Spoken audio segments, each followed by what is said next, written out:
Today I'm taking a look at probably the most significant absent character in Final Fantasy X, Tidus' father, Jecht. Now, whether you choose to perceive of Jecht as a belligerent drunk, a soul in search of redemption, a tragic sacrifice, or perhaps all three, he is undoubtedly the understated enigma and elephant in the room around which Tidus' story and the wider adventure hinges. And due to his relative absence in the game, much of our impression of him is made up by the interactions and opinions of others, which is an interesting way to construct a character, and something I want to delve into today.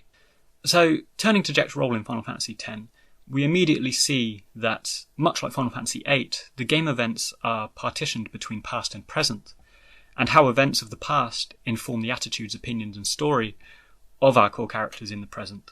Like Final Fantasy VIII, we also inadvertently follow in the footsteps of an absent father, though for radically different purposes in terms of character development, narrative significance and ultimately the game's conclusion. So, where the Laguna segments are initiated by Alone in her effort to alter past events through Squall and Adia's orphans, and are cleverly used to show how Laguna impacts much of the present-day events, the Squall, Laguna and Rain relationship is simply an extremely clever undertone that ties the game together quite neatly, and it's not really a core plot point or facet of character development within Final Fantasy VIII. By contrast, the relationship between Tidus and Jecht is relatively centre stage from the outset, and Tidus' indignance at his abandonment and his maltreatment by his father propels him forward in his effort to do good and help people, and these are traits he values in part because they're the very things that he perceives his father to lack. So, on this note, Final Fantasy X is interesting because with Tidus as the narrator, we witness the world through his eyes and his perceptions.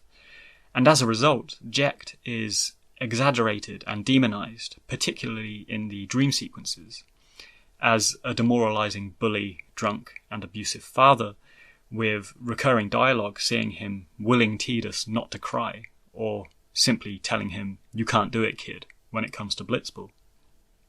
And while we can't discount Tidus' opinions entirely, it's important to appreciate that this image of Jecht is offered through the lens of his bias and his subconscious, culminating in abstract dream sequences such as Jecht stealing the attentions of Yuna and Riku from him, and mocking him about his ineptitude with women, which is clearly a situation that couldn't have occurred in reality, and is simply an example of how his father has manifested to be the root of all negativity and personal shortcomings in Tidus' own mind. Further to Tidus' role and perceptions as far as Jecht goes, I mentioned in my Tidus character analysis that there's some Oedipal undertones regarding his family framework and flashbacks here.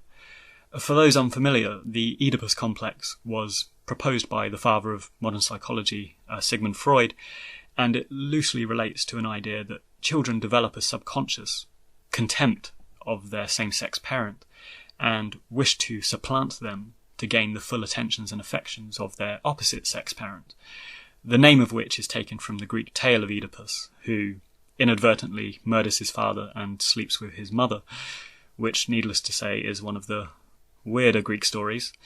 But turning to Tidus, we can see how these Oedipal themes are played out, because in the flashbacks featuring his mother, he's clearly grasping for her attention while she's preoccupied with Jecht.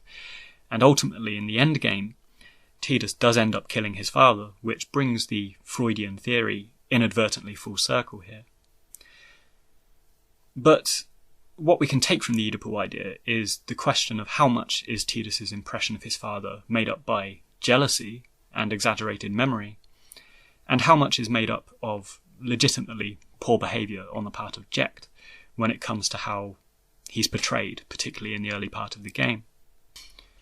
So, if Jecht were simply this bad father figure, he wouldn't warrant much discussion and would basically be a backdrop just to establish Tidus' personality. However, he essentially has two core personas in this game, the Jecht of Zanarkand and the Jecht of Spira, and much of Tidus' story hinges around trying to reconcile these two seemingly impossible personalities with regards to his father, and what shifting past events could have possibly occurred to make this happen and make him become the Jecht of Spira. So, moving on to this second perception of Jecht, he's best exemplified, I think, through the eyes of Yuna, and early conversations with her see her describe Jecht as a kind and decent man, much to Tidus' surprise and dismay. We later find the immediate party and the population of Spira also hold Sir Jecht of Spira in quite high regard, and they talk of his warmth, they talk of him being Braska's guardian, and, as players, we're kind of at a loss with how to rationalise this, much like Tidus is. So, with these two examples, we have two characters with their own degree of bias and their own opinions of Jecht, based on their own personalities and their own bias.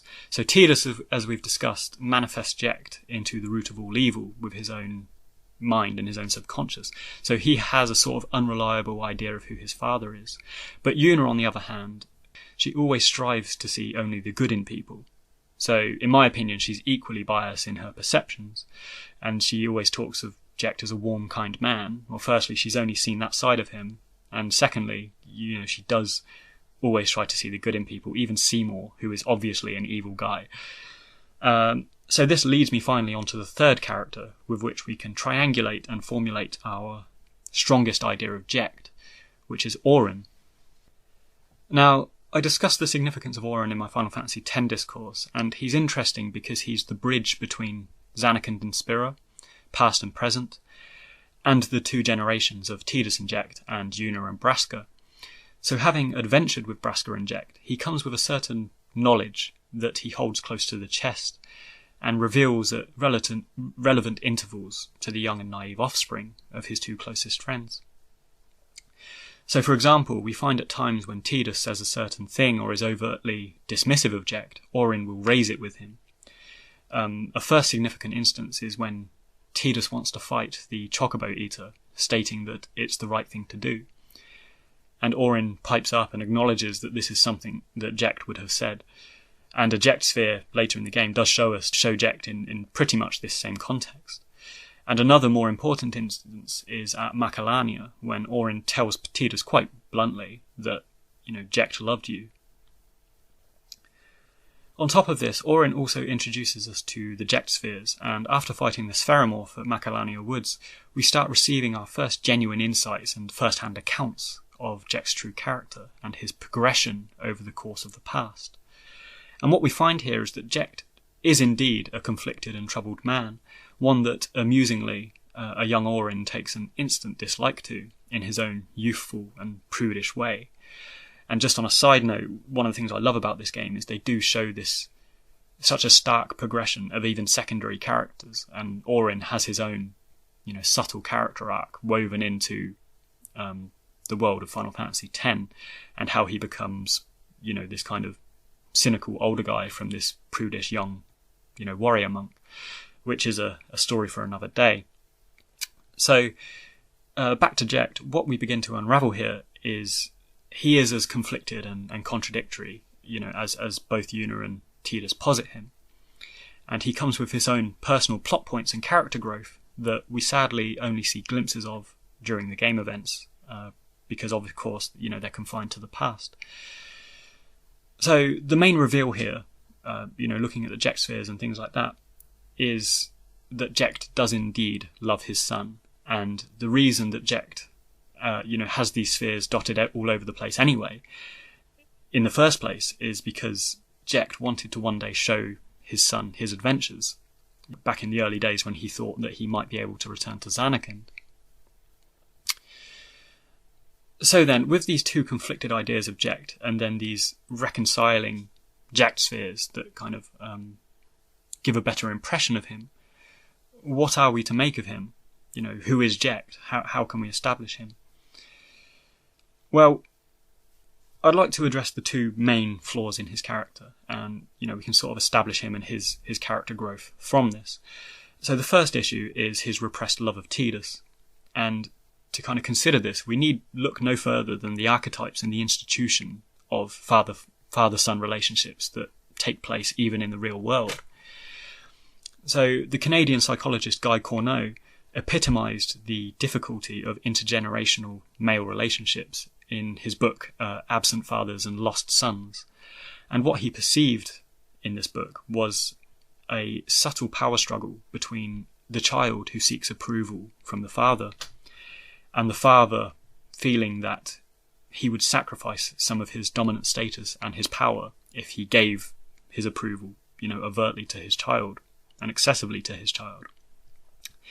And Corneau labels the withholding of approval as the silence, which causes the child to either try harder or to withdraw into themselves. And this is parallels that we can draw in the real world. I mean, my father personally is quite a stoic guy, so I can, relate to that in some sense. And, father-son relationships are quite difficult for a lot of people.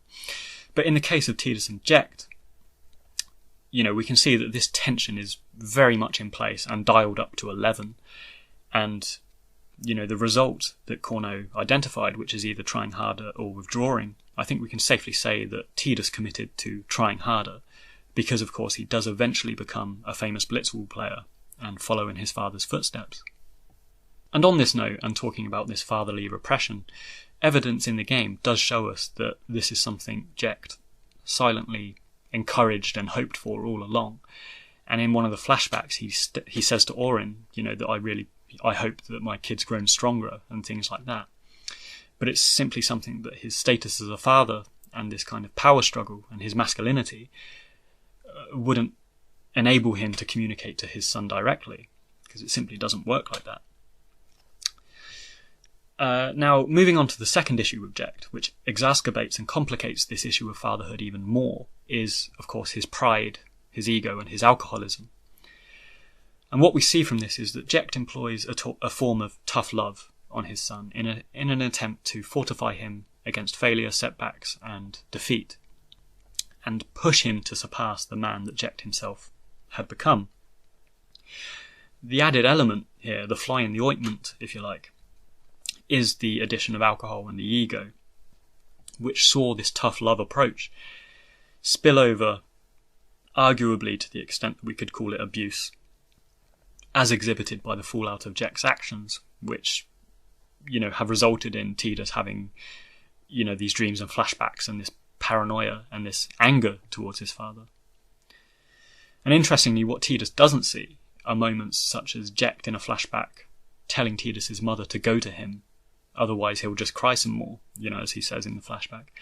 And it's these aspects of caring that Jecht, again, going back to the fatherhood role, simply doesn't show to Tidus in person, because of the aforementioned archetypes. So, with regards to the alcohol and the tough love, we don't know exactly what happened with Jecht, but there's the knowledge that he is, or was, the star blitzball player in the Zanakin days, but also this abusive drunk. So, we're left to piece it together, really. Did his ego get the better of him and cost him his career? Or perhaps the taste for alcohol and the good life simply overtook his dedication to the game? We're not really sure, but there are snippets of dialogue such as Tidus saying to Jecht, "They say you don't practice anymore," and things like that, which kind of nod towards this sort of situation. But regardless, Jecht has turned into, this arrogant guy that frequently uses chemical escapism, the means of coping with inadequacies, or, in my personal opinion, trying to deal with a lack of purpose, which is actually quite prevalent among retirement age sports stars who have reached the top of their game, have nothing more to prove, or have basically aged beyond their prime, so they simply can't hack it anymore. None of this is really explained to us in Final Fantasy X, but I think we can quite safely join the dots and make safe assumptions that something like this is the case. So these are the two core issues of Jecht that are gradually confronted and explored and escaped through his experiences in Spira. And the great thing here is that Jecht really does have this transitional experience, and even as a secondary or tertiary character that is basically a background for Tidus' story, he has this massive amount of development that we sadly just don't see. But what we do know is that upon meeting Braska, there's a self-realization and a renewed purpose to become this trusted guardian. He finally has a purpose again. And somewhere between Jecht getting drunk and attacking a shoe puff, which is a story that Wherein tells us, and Jecht who sacrifices himself to become Sin, there's an excellent story of a complicated man that reaches this sort of redemption that, again, sadly, we just don't get to see. So, wrapping up now, we can begin to reconcile the two ideas of Jecht, and turning finally to consider the entity he becomes, which is sin. It's fascinating to consider how this creature might be perceived by the two conflicting ideas and opinions of him. On the one hand, from the Tidus perspective and the Zanarkand perspective, sin might be the avatar for Jecht as the bad father, a literal monster, a metaphor that torments and destroys, much as how Tidus perceives him. On the other hand, from the Una perspective and the Spira's perspective, we might consider sin as an ultimate icon, an avatar of self-sacrifice, and the final great act of a man who has for so long sought some form of redemption and purpose. So, in all, Jecht is just a great inclusion to subtle tapestry of the Final Fantasy X backstory, and I felt this warranted some discussion, as I really did leave him out when I first got around to discussing the game. So, what are your thoughts? Drop a comment, start a conversation, and as always, if you like what I'm saying, please share and subscribe to get updates on my latest episodes.